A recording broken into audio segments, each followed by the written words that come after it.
आखिर कौन थे वे ऋषि जिनके पास था ब्रह्मांड का सबसे शक्तिशाली अस्त्र? आखिर वह अस्त्र कौन सा था जो ब्रह्मा के ब्रह्म अस्त्र, भगवान शिव के पशुपास्त्र और विष्णु के नारायण अस्त्र से कई गुना अधिक शक्तिशाली था? हमारे धर्म ग्रंथों और महापुराणों में अलग अलग युगों में कई प्रलयकारी भयंकर दिव्य अस्त्र का वर्णन किया गया है। क्या हमारे हिंदू धर्म के त्रिदेव यानी ब्रह्मा, विष्णु और महेश के पास ब्रह्मांड के सबसे शक्तिशाली दिव्य अस्त्र बताए गए हैं? जैसे कि ब्रह्मा जी का ब्रह्मास्त्र, विष्णु जी का नारायण अस्त्र, साथ ही शिव जी का पशुपास्त्र। क्या आप जानते हैं कि ब्रह्मांड का एक ऐसा अस्त्र भी था जो शस्त्रों से कई गुना ज़्यादा भयंकर था?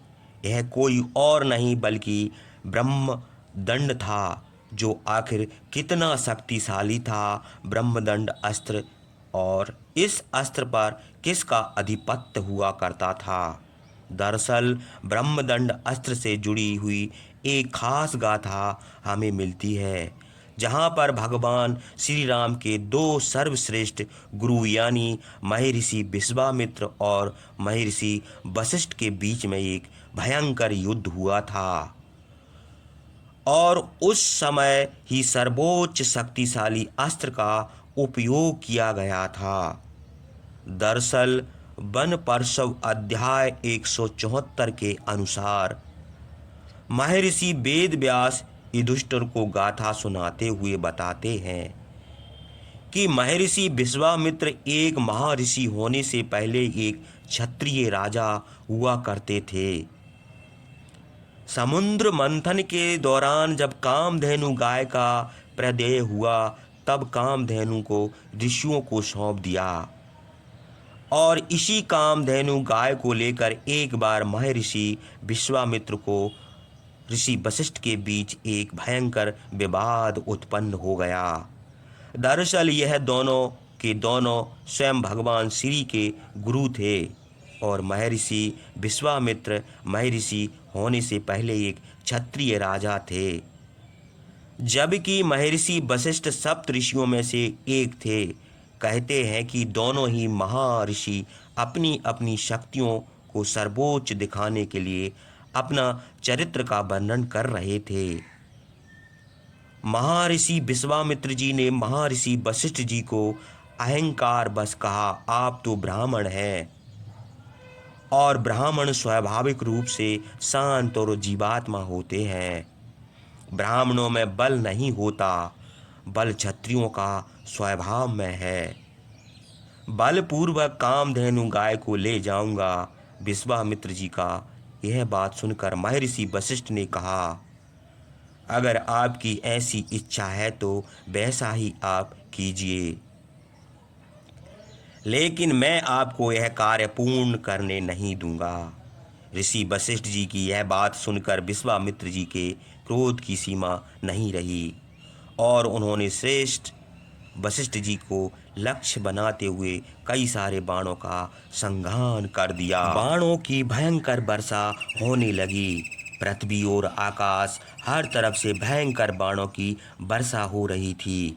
लेकिन आश्चर्य की बात तो यह थी कि महामुनि वशिष्ठ जी ने विश्वामित्र जी के चलाए हुए सभी घातक और भयंकर बाणों का निवारण केवल एक पीपल की छड़ी से कर दिया। वशिष्ठ जी के इस कृत्य से क्रोधित होकर विश्वामित्र जी ने उन पर फिर सभी दिव्य बाणों और दिव्य अस्त्रों को बरसाना प्रारंभ कर दिया। विश्वामित्र जी ने महर्षि वशिष्ठ पर अग्नि अस्त्र, वरुण अस्त्र, श्याम अस्त्र और वैव्य अस्त्र का भी प्रयोग किया, लेकिन सभी दिव्यास्त्र मिलकर भी महर्षि वशिष्ठ को कोई प्रकार की हानि नहीं पहुंचा सके। तेजस्वी वशिष्ठ जी ने पीपल की लकड़ी से इन सभी अस्त्रों का निवारण किया, और इन सभी दिव्यास्त्र को उल्टा लौटा दिया। उस समय उनके साथ उनकी सेना और साथ ही उनके कई सारे पुत्र भी मौजूद थे। और जब महर्षि विश्वामित्र इतने सारे दिव्य अस्त्र उन पर छोड़े तो उस पीपल की लकड़ी से महर्षि वशिष्ठ जी ने उन सभी दिव्य अस्त्रों को उल्टा लौटा दिया। कहते हैं इसी वजह से उनके 100 पुत्र और उनकी विशाल सेना जलकर भस्म हो गई। यह सब देखकर महर्षि विश्वामित्र महर्षि वशिष्ठ की शक्ति से परास्त होकर धरती पर गिर पड़े। एक साधारण से ऋषि से परास्त होने के बाद और अपने पुत्रों की मृत्यु के बाद महर्षि विश्वामित्र जी बेहद दुखी हुए, दोष और गलानी से भर गए थे। एक क्षत्रिय होने का दावा कर रहे थे और यह सब फीका पड़ गया।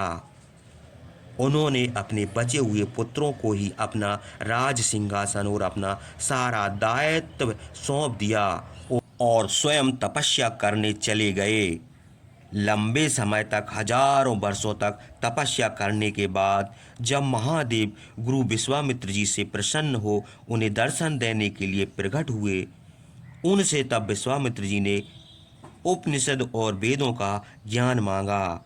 साथ ही ब्रह्मांड में मौजूद सभी दिव्य अस्त्र और सभी शास्त्रों का ज्ञान मांगने की इच्छा भी प्रकट की। महादेव ने विश्वामित्र जी को अस्त्र शस्त्र वेद उपनिषद और पुराणों का ज्ञान देकर अंतर्ध्यान हो गए और उसके बाद महादेव से वरदान पाकर महर्षि विश्वामित्र जी फिर से शक्तिशाली हो गए। महर्षि वशिष्ठ जी के आश्रम में उनसे बदला लेने पहुँचे और उन्हें युद्ध के लिए ललकारा। दरअसल महर्षि विश्वामित्र जी अपने 100 पुत्रों की मृत्यु का प्रतिशोध लेना चाहते थे। उनके नेत्रों में बदले की आग धड़क रही थी, जिसके कारण पूरा का पूरा तपोवन जलकर भस्म हो गया।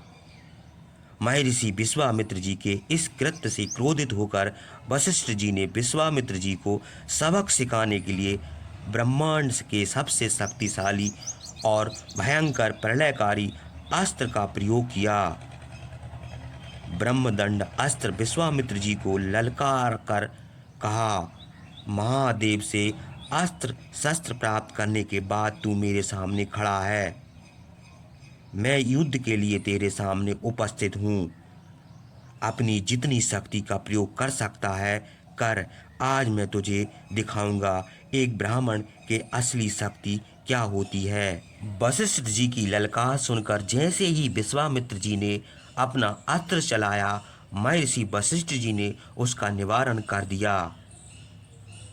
विश्वामित्र जी ने एक के बाद एक वरुण अस्त्र और इंद्र अस्त्र, यहाँ तक कि ब्रह्मांड के सबसे भयंकर शक्तिशाली अस्त्र छोड़ना शुरू कर दिया। इतना ही नहीं, विश्वामित्र जी ने ब्रह्मास्त्र, कालपाश, वरुणपाश, धर्मचक्र, कालचक्र, विष्णु चक्र, दिव्य अस्त्र जैसे विध्वंसकारी अस्त्रों का प्रयोग किया, लेकिन वशिष्ठ जी ने एक ही शक्ति से वापस लौटा दिया, उनका निवारण कर दिया। इसके बाद महर्षि विश्वामित्र जी ने ब्रह्मांड के 3 शक्तिशाली अस्त्रों को छोड़ने का निश्चय किया। ब्रह्मा जी का ब्रह्मास्त्र, विष्णु जी का नारायणास्त्र, शिव जी का पशुपास्त्र, उन तीनों को उन्होंने एक ही बार में छोड़ दिया। लेकिन कहते हैं इन तीनों ही भयंकर अस्त्रों का निवारण महर्षि वशिष्ठ जी ने अपने ब्रह्म दंड से कर दिया। जिस समय महर्षि वशिष्ठ जी ने इन सभी अस्त्रों का निवारण किया, उस समय उनका रूप अत्यंत भयानक हो गया। क्रोध की अग्नि से तप रहे थे, जिसे देखकर पूरा ब्रह्मांड कांप गया। तब ऋषि मुनियों और सप्तऋषियों ने महर्षि वशिष्ठ जी को शांत कराया। देवता भी वहां पर प्रकट हुए। सब ने ऋषि वशिष्ठ को शांत होने के लिए कहा। महर्षि वशिष्ठ जी की इतनी शक्तिशाली शक्तियों को देखकर विश्वामित्र जी भी हैरान थे। युद्ध को समाप्त करके वह उदासीन हो गए और कहने लगे कि क्षत्रियों का बल तो केवल नाम मात्र का है, वास्तविक तेज तो तपस्या से ही आता है। इस घटना के बाद विश्वामित्र जी ने महर्षि वशिष्ठ जी से क्षमा मांगी और खुद भी दोबारा तपस्या करने के लिए चले गए। तो आप समझ गए होंगे कि ब्रह्मदंड कोई ऐसा वैसा मामूली अस्त्र नहीं था। इस अस्त्र को प्राचीन काल में ऋषि मुनि एक रक्षा कवच के लिए उपयोग में लाते थे। सभी अस्त्र को निगलने